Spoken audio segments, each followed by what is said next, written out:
Chapter 12. Lieutenant Doherty unrolled his wool army blanket and ordered his men to lay Booth's body upon it. With needle and thread provided by the Garretts, he sewed the blanket closed around the assassin's corpse. Soldiers heaved the corpse like a sack of corn onto the wagon that would bring the body to its first stop on the journey back to Washington. The body was transferred from the wagon to a rowboat, then to a steamboat, which would then take them north to Washington. Conger rode ahead of the body, rushing to be the first of the manhunters to tell Stanton that Booth had been found and killed. He also hoped to precede the rest of the cavalry and stake the first claim to the reward money. Conger and Baker laid out Booth's possessions on a table. Stanton picked up the diary, then the compass. The hunt was over. To be absolutely certain the body was Booth's, Stanton ordered an inquest and autopsy.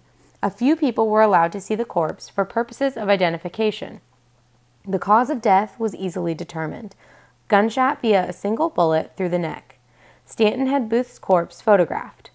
News of Booth's death traveled across the nation by telegraph, and newspapers rushed to print stories filled with the details of the manhunt's climax at the Garrett's farm.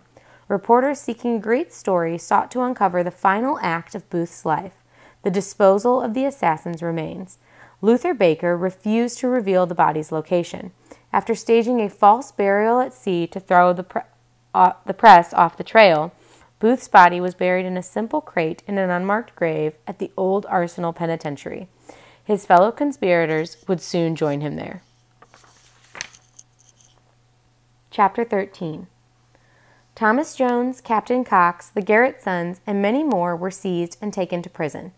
Curiously, within weeks, Stanton freed them all. He put on trial only 8 defendants: Mary Surratt, Lewis Powell, David Harold, George Atzerodt, Samuel Arnold, Michael O'Laughlin, Edmund Spangler, and Samuel Mudd. Not one person who helped Booth and Harold during their escape, except Dr. Mudd, was punished. They returned to their homes and families and, for years to come, whispered secret tales of their deeds during the great manhunt. Another hunt, the one for reward money, began before Booth's corpse had even cooled. With Booth dead and his chief accomplices under arrest awaiting trial, it was time to cash in. Hundreds of manhunters rushed to claim a portion of the $100,000 reward offered by the War Department. The tipsters with the slightest connection to the 12-day search for Lincoln's killer tried to get their piece of the reward. More than a year after the manhunt ended, the government finally paid out the rewards. Congress paid Conger $15,000, Doherty $5,250, Lafayette Baker $3,750, Luther Baker $3,000. Boston Corbett, along with every non-commissioned officer at the barn, received $1,653. Colonel Wells and other interrogators received $500 to $1,000 each for their roles in the hunt. 9 men received smaller rewards for their part in the capture of George Atzerodt, 10 for their roles in the arrest of Lewis Powell. Richard Garrett made a claim against the U.S. government for compensation for the value of his property, including the burned barn and the corn and hay consumed by the cavalry horses. The government considered his claim, but refused to pay him a cent. After all, he had been disloyal to the Union. Boston Corbett was never punished for shooting Booth.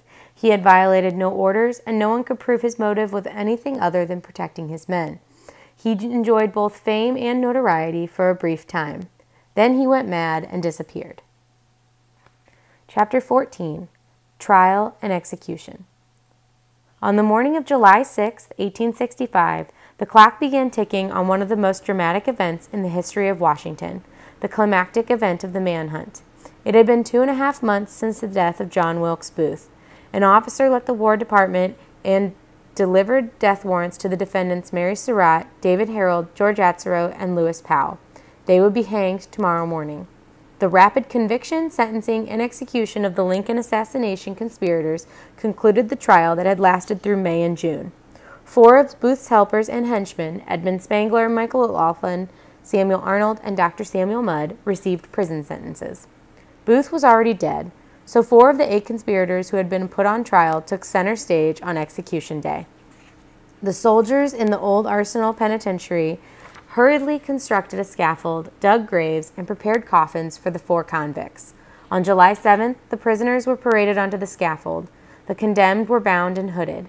Nooses were slipped over their necks, and at 1:26 p.m., they dropped to their deaths.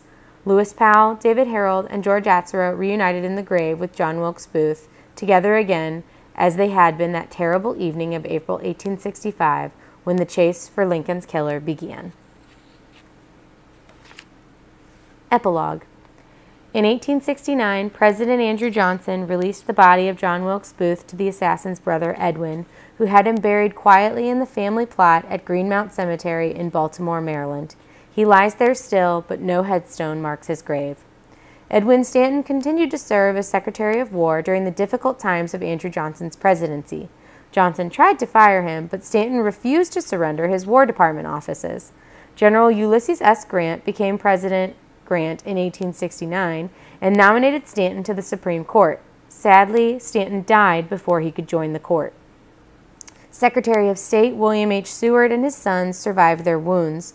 For the rest of his life until his death in 1872, he preferred to turn the scarred half of his face away from the camera. Sadly, 2 months after the Lincoln assassination, Seward's wife died. The following year, his daughter Fanny died from tuberculosis.